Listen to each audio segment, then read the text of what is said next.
যখন কোনো বান্দা সূরা ফাতিহার একটা করে আয়াত বলে আলহামদুলিল্লাহি রাব্বিল আলামিন, সঙ্গে সঙ্গে আল্লাহ জবাব দিয়ে বলেন হামিদানি আবদি, বান্দা তুই আমার প্রশংসা করলি। আর রহমানির রহিম যখন বলে আল্লাহ বলেন আসনা আলাইয়া আবদি। মালিক ইয়াউমিদ্দিন যখন বলে আল্লাহ বলেন মাজ্জাদানি আবদি। এরপরে যখন বলে ইয়াকা না'বুদু ওয়া ইয়াকা নাস্তাঈন পর্যন্ত যখন বলে আল্লাহ বলেন বান্দারে তুই আমার কাছে কি চাস, প্রাণ খুলে চারে বান্দা।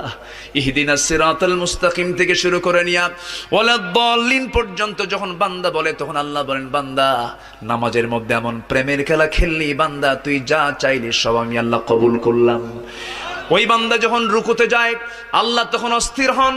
ওই বান্দা যখন সিজদায় যাওয়ার জন্য প্রস্তুতি নাই, সমস্ত ফেরেশতাকে ডাক দিয়ে বলেন ও ফেরেশতারা, এই বান্দাগুলো আমাকে দেখলো না, রাসূলকে দেখলো না, কোরআনকে দেখে হাদিসকে বিশ্বাস করে আমাকে খুশি করার জন্য তার সবচেয়ে সম্মানজনক